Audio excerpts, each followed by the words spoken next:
बहुत डिफिकल्ट सवाल नहीं आते। ये चीजें बच्चों को डिफिकल्ट क्यों लग जाती? क्यों? क्योंकि यहां तक आते आते थक जाते बच्चे। आज दुनिया छोड़ ही देती है कि अरे भाई साहब इतना सारा नहीं।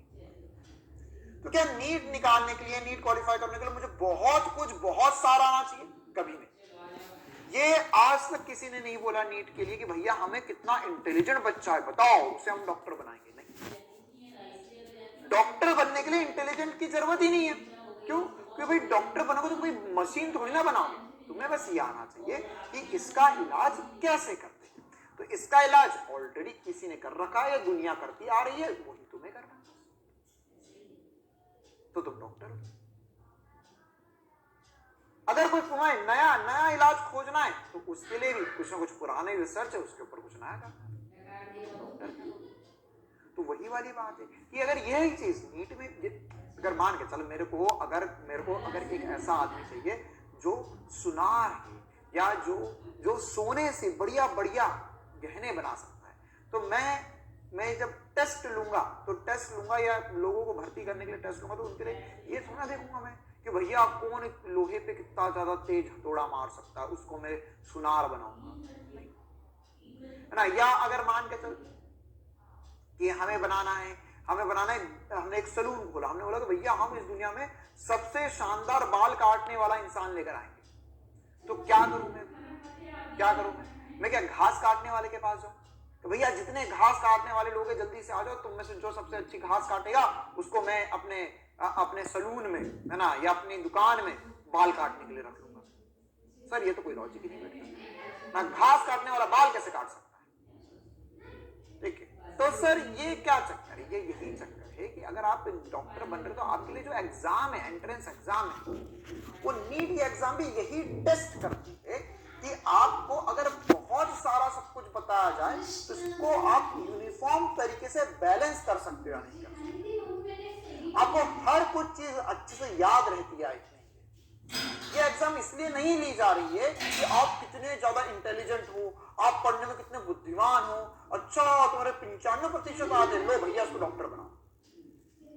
70% वाला 80% वाला भी डॉक्टर बन सकता है। अगर ऐसा करना होता उन्हें तो नीट की एग्जाम में 50% ऐसा क्यों कट ऑफ करती है? जिसके 50% से ऊपर आए वो डॉक्टर बन सकते हैं। उनको करना तो पहले ही बोलते थे भैया 90% से नीचे वाले बच्चे एग्जाम मत देना बोर्ड वाले, तो कहानी वही खत्म हो जाती। इंटेलिजेंस टेस्ट करना होता, क्योंकि हो सकता है बोर्ड एग्जाम में किसी बच्चे के 70-75% आए हो, लेकिन वह इन चीजों में ज्यादा अच्छा। ठीक है, मैं मछली को इस बात से थोड़ी ना जज कर सकता हूं कि वो पेड़ पे कितना ऊपर चढ़ सकती है, वो तो कितना अच्छा तैर सकती है, इससे उसकी एग्जाम होनी चाहिए। तो वही बात है कि अगर आप डॉक्टर कितने अच्छे बन सकते हो, या आप डॉक्टरेट क्लियर कर सकते हो या नहीं कर सकते हो, आप एमबीबीएस क्लियर कर सकते हो या नहीं कर सकते हो, आप बढ़िया डॉक्टर बनने के काबिल हो या नहीं हो, आपके अंदर कितना पेशेंस है, आप कितनी चीजों को बेहतर तरीके से समझ सकते हो अपनी जिंदगी में, और कितना बेहतरीन तरीके से याद रख सकते हो, आप में कितना पेशेंस है, आप कितनी तपस्या कर सकते हो, आप कितनी लंबी देर तक पढ़ सकते हो, आप कितना लंबा सिलेबस याद रख सकते हो, उसे समझ सकते हो। बस यही सब कुछ है नीट की परीक्षा। नीट की परीक्षा में इसलिए सवाल इतने ज्यादा क्यों आते ना, क्यों डाउट हो भैया 45 सवाल फिजिक्स में से, 90 सवाल केमिस्ट्री बायोलॉजी में से, 45 सवाल केमिस्ट्री में से, क्यों? और जी के एग्जाम में तो सब 20-20 सवाल आते हैं, 25-25 सवाल आते हैं।